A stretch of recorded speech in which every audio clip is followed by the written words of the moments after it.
नमस्कार, स्वागत आहे तुमचे आमच्या चॅनेलमध्ये। आवाज महामुंबईचा, शोध बातमीचा, कौल मनाचा। चला तर मग आमचे चॅनेल शेअर करा, लाईक करा आणि सबस्क्राइब करा। धन्यवाद।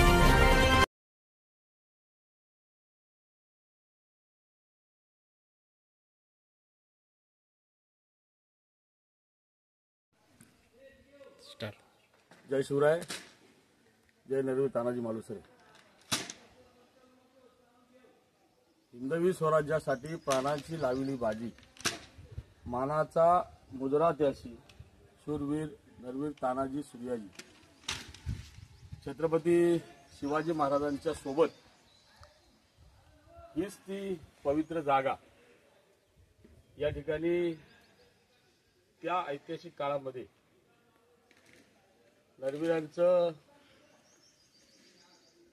ज्याला पूर्वीच्या काळामध्ये वाडा म्हणत होतो, परंतु जुन्या जाणकार लोकांनी या ठिकाणी हा जो कोपरा दिसतोय त्या ठिकाणी इथं पूर्वी एक घर होतं आणि त्या घरामध्ये याच पवित्र जागेवरती नरवीर तानाजी मालुसरे यांचं वास्तव्य होतं। आईसाहेबांच्या मनामध्ये हिंदवी स्वराज्याचं स्वप्न साकार करत असताना स्वराज्यातील महिलांवरती अत्याचार होत आहेत आणि म्हणून आईसाहेबांच्या मनामध्ये एक शल्य होतं की त्या कोंढाण्यावरती ते भगवं निशाण कधी फडकेल आणि त्या ठिकाणी यवनांचं असणारं हिरवं निशाण कधी उतरेल। पण आईसाहेबांनी महाराजांच्या समोर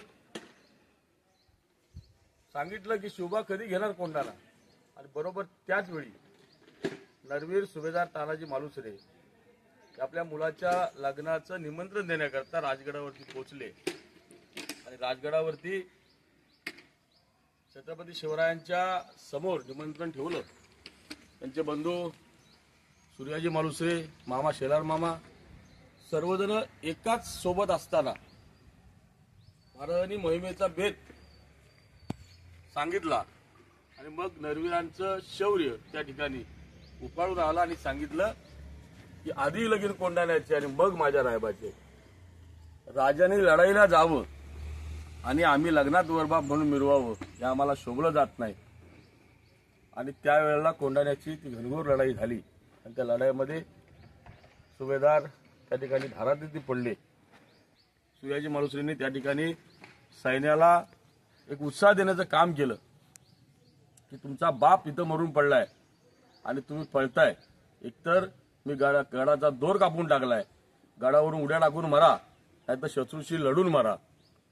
अशी गर्जना केल्यानंतर सैन्यामध्ये मावळ्यांमध्ये एक नवचैतन्य निर्माण झालं आणि जी पुन्हा घनघोर लढाई झाली त्याच्यामध्ये सिंहगड हा स्वराज्यामध्ये सामील झाला आणि त्याच वीरपुरुषाचं या ठिकाणी स्मारक त्यावेळचे तत्कालीन मुख्यमंत्री 1965 सालामध्ये वसंतरावजी नाईक यांनी या ठिकाणी या पूर्णाकृती नरवीरांच्या मूर्तीचं या ठिकाणी अनावरण केलं आणि ही भूमी, ही ऐतिहासिक भूमी नरवीरांच्या पदस्पर्शानं, छत्रपती शिवरायांच्या पदस्पर्शानं ज्या मातेनं ह्या स्वराज्याचं स्वप्न पाहिलं त्या राजमाता जिजाबाई साहेबांच्या पदस्पर्शानं पावन झालेली ही भूमी आणि या भूमीमध्ये हा नरवीरांच्या पुण्यतिथीचा उत्सव हा अतिशय जोमानं ऐतिहासिक वातावरणामध्ये आज तागायत हा या ठिकाणी पार पडत आहे। कारण या ठिकाणी एक आंब्याचं झाड होतं फार मोठ्या प्रमाणामध्ये, जवळ 300-350 वर्षापूर्वीचं झाड। त्या झाडाच्या एका फांदीमध्ये ज्यावेळेला ते जीर्ण झालं आणि ती फांदी पडली त्यावेळेला त्या फांदीतून या ठिकाणी जी शस्त्र सापडली ती शस्त्र आपल्याला या ठिकाणी पाहता येतील। ही सुभेदार नरवीर तानाजी मालुसरे यांनी लढाईमध्ये वापरलेली तलवार, ही सगळी शिवकालीन शस्त्र आहेत।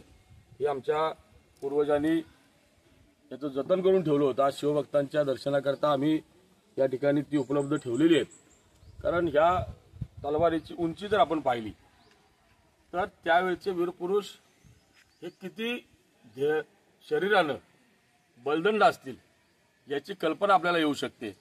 कारण ही कमरेला तलवार लावल्यानंतर त्याची उंची ही जर आपण त्याचा अनुमान जर केलं तर त्यावेळचे वीरपुरुष हे किती बलदंड होते याचा अनुभव आपल्याला येईल.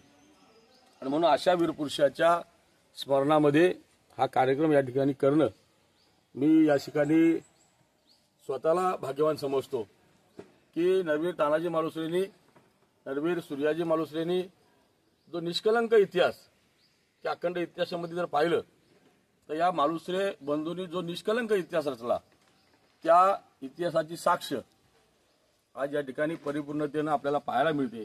आणि त्या पवित्र घराण्यामध्ये, त्या मालुसरे कुळामध्ये जन्माला येण्याचं भाग्य आमच्यासारख्याला लाभलं, हीच या ठिकाणी आम्हाला आमची जन्माला येणं सार्थक झालं असं या ठिकाणी मानतो.